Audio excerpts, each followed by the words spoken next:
Sedans, sports sedans to be more particular, are making a comeback these days. Now, companies, despite the market being more inclined to buy crossover SUVs, are still churning out these low-slung, sporty sedans just like this one, and I'm excited to review this for you guys today. What's going on, guys? Roy Robles here from Zigwheels.Ph, and today we'll be reviewing the exciting all-new 2023 GAC Empow.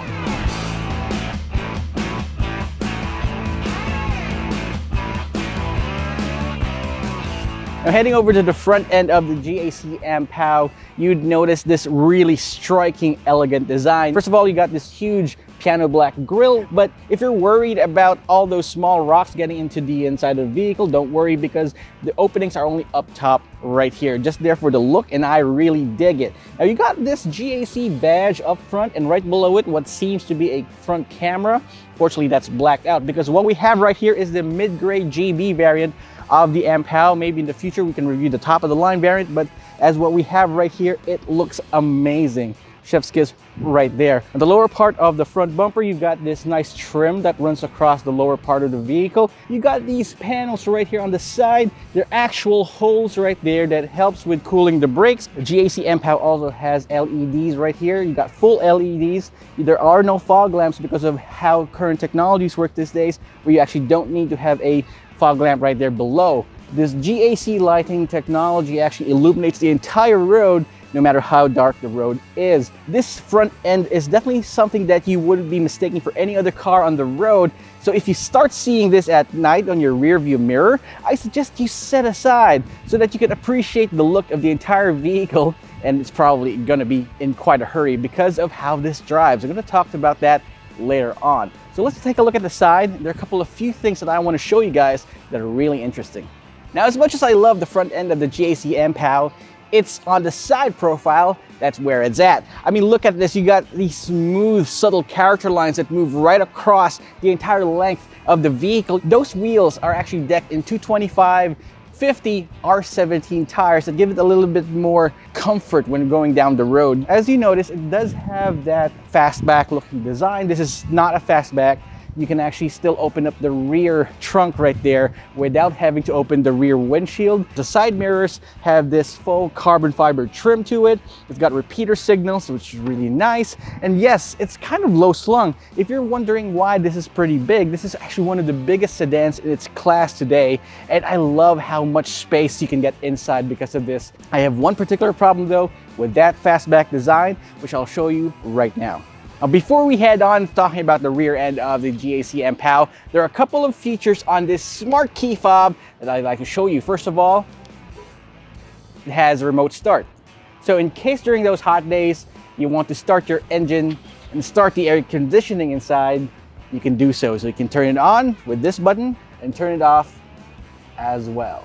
Now, this smart key fob also has a feature where you can open those windows as well as the sunroof like this. Just hold on to the unlock button like this, and there you go, see? And you can even put it back up by holding the lock button. Unfortunately though, this smart key fob might be a little bit too smart for its own good, because that trunk right there, you won't be able to open it up from the outside. You can only open it from the inside or double tap on the smart key fob on its icon. There you go.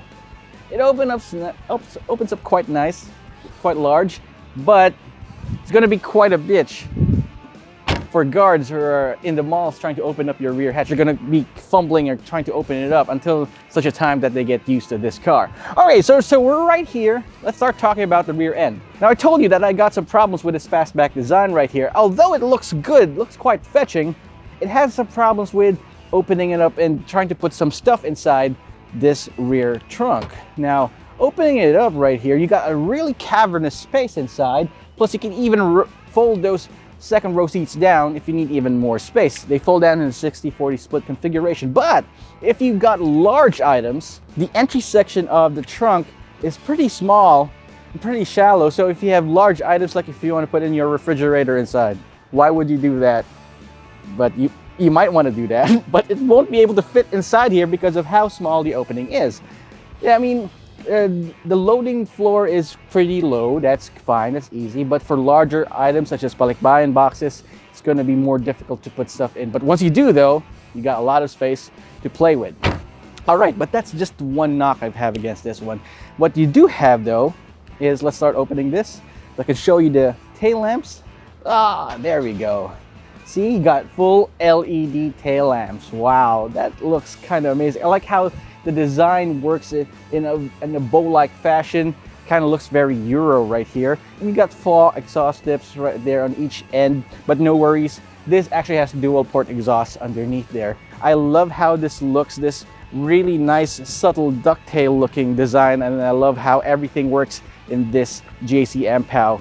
The exterior looks really amazing, looks futuristic, but at the same time simple. It looks like a sleeper car because, well, it definitely is, and I'll work that out in the performance section later on. But let's take a look at the inside and see how it goes. All right, so we're inside the GAC Empow GB variant, and my first impression is, dang, this thing's sporty, bro. I mean, look at this. You got red leather material right here on the dashboard. It sweeps right across the door panel. And yes, another red stripe here in the middle of the center armrest with this G letter, the letter G, right all over it. You also have these fall carbon fiber trim right here on the center console instead of piano black. Thank you, GAC, for not putting piano black on the areas where I usually put my hands in there. You do have a 12.5-inch touchscreen infotainment system here. You got a black headliner. I love that. You got a sunroof, a power sunroof at that. Yeah, works nice. Also, you got a single zone non-automatic climate control right here. You can find a dual zone automatic climate control in the top of the line variant. You got a nice D-shaped steering wheel here. It's nice and adjustable for reach and brake. So yeah, you can definitely get your optimal driving position here. It's a 3-spoke steering wheel with all the buttons that you need to control your car. This does have adaptive cruise control. At this price point, adaptive cruise control, that's nuts, that's crazy. All right, so you also have the screen. The screen right here is nice and functional. You can actually control different settings on your car there, and it's nice. It does have Apple CarPlay, but no Android Auto, unfortunately. For all other Android users, such as myself, who doesn't have an Apple or a Huawei phone, you can just use Baidu CarLife to mirror your phone to your screen. Plus, it gives you all these gauges. So instead of buying aftermarket gauges, those pods that stick out on the dashboard, they give it to you right here. The shifter definitely looks the part of a fighter jet or an aircraft carrier. Definitely looks nice. You got 2 USB ports and a 12-volt socket right there as well. So you got power operated seats. It's nice. You can move forward and back, up and down, and recline forwards and backwards as well. And the seats, by the way, are nicely bolstered. It's not too soft. It's not too hard either. So you got a couple more things to talk about right here. The accelerator pedal is mounted to the floor. It gives you a little bit more sporty vibe. Now, one thing I don't like about the GAC Empow is how weak the sound system is. Now, I tried to change the equalizer settings on it, but no matter how much I tweak it, Skrillex doesn't sound as bassy as he should. One very important saving grace that this car has that doesn't make me mind about the sound system are the little things. This one right here, it's a USB port right behind the rear view mirror. You know how important that is? If you want to install a dash cam, stick it right there in the front of the windshield, and then just use a really short USB cable to charge it. That is one of the most ingenious things about cars these days, and I know one other truck that has that feature, and the GAC Empow does have it. All right, so that's enough about the front end right here. It's more ergonomic than I thought it would be. Visibility is nice, but let's take a look at the second row seats and see what's what. All right, right here in the second row seat, as a passenger, and sitting behind my own driving position right here, I still have a lot of space for my knees, my legs, and my feet. There's some significant space for my 12-inch shoes right there at the bottom. One knack I have against this though is the headroom. It kind of hits my hair a little bit, but if I just recline like so, I'm fine. You don't have any center armrests or cup holders to speak of, but at least you do have bottle holders right here on the door panels. The floor is fairly flat. There is just a slight hump in the middle, but it's not as pronounced as other cars would be. There's a single USB port right there at the bottom. That's just 5 volts, and a single air vent there as well. It's not as airy as I want it to be, but it's not, at least it's not claustrophobic. All right, so yep, that's it. That's all she wrote about the rear seats. But let's see how this drives, because the reason why I am very interested about the GAC Empow, more than the design, more than the interior features, is how it drives. So let's head on out and see how it works. All right, so we're behind the wheel of the GAC Empow. This is the GV variant, which means this is the mid-trim level. Okay, so under the hood, you've got probably one of the features that I find amazing about this car. It's the 1.5 liter turbocharged engine, and it makes, get this, 168 horsepower and 270 newton meters of torque. GAC dubs the engine Mega Wave Power. So Mega Wave Power. You can definitely understand why, because the power just comes in as a wave that you really don't expect. With a pull alone, with the 0 to 100 time of about, well, a hair under 7 seconds, it's just amazing. Nothing really beats the rush of a really fast car, a really fast sedan. And it's made me realize how exciting things can really be. I mean, numbers don't mean much, especially on paper, but the way car companies, the way engineers tune their cars, especially with this being mated to a dual clutch transmission, a wet type dual clutch transmission, it certainly feels different, more visceral than CVTs. All right, let's talk about suspension. Up front, you've got McPherson struts, and in the rear, you got a multi-link independent suspension. Now, what that does to a vehicle is that it actually gives it a little bit more comfort, especially for a front-wheel drive car, and a little bit more sportiness, especially when going around corners. It does have body roll. Some people find it less sporty just because you've got body roll. But the thing about body roll is that it's not as bad as you think it is.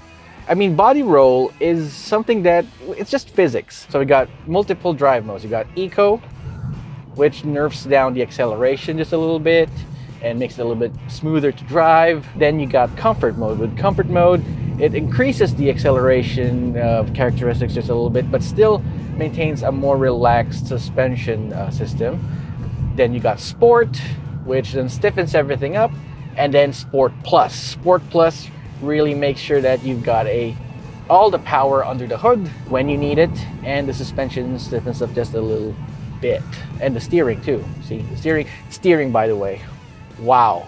The way it steers, it's so direct, plus it gives you enough feedback to make you feel that you're actually driving the car. Now, the NVH is definitely above average, but it's not the best. You don't have as much sound deadening as you want to. You can still hear a lot of the outside world coming inside. It's smooth, it's quiet, but not too quiet without having to isolate yourself at all. What really baffles me about the GAC Empow is that despite having all that power under the hood, it's got great fuel economy. In the city, with the traffic starting to build up, I was able to get around 8 to 9 kilometers per liter in the city in stop-and-go traffic, which is nuts. Out on the highway, you still get around 15 to 16 kilometers per liter, which is definitely not bad.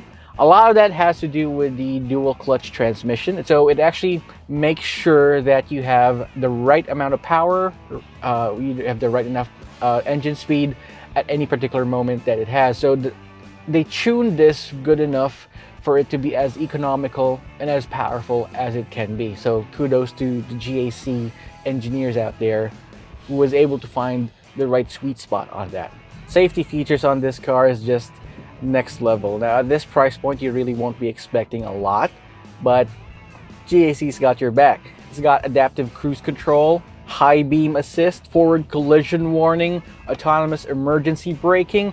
It's got lane departure warning, lane keep assist, and traffic jam assist. It uses the same principle as adaptive cruise control, where it actually detects cars all around you and adjusts speed accordingly.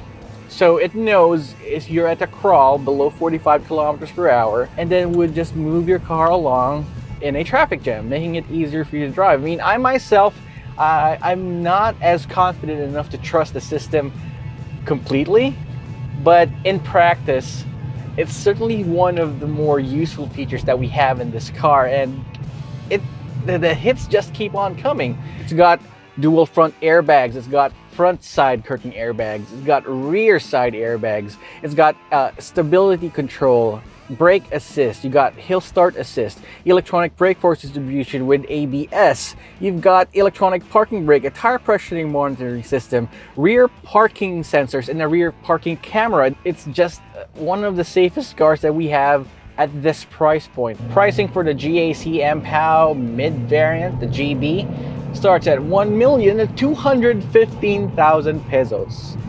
1,250,000 pesos. That's insane. With all those features available in this car, you'd wonder, have all the other car companies been holding back on us? GAC is trying to reinvent the term regular car, or what we can expect from vehicles at a certain price point. Take notes from this car because it's definitely going to be quite a sleeper, and at the end of the day, it is a sleeper. It doesn't look quite like anything else out there, but it's not as gaudy enough to be as radical and as crazy looking, because it still looks like a simple car. But once you get inside, once you start driving it, that's when you realize it's definitely something special. So yes, GAC, go and change. So that's our review of the GAC Empow GB. What do you think? At the end of the day, it's all about how you feel whenever you drive. Sure, you can get nourishment from those crossover SUVs, but if you want to feed your soul, you definitely got to get a fast sedan, which this definitely is. What do you think? Leave me a comment in the comment section down below, and while you're at it, subscribe to our channel and hit that notification icon so you wouldn't miss any of our videos. This is Roy Robles from Zigwheels.Ph, and I'll see you guys next time.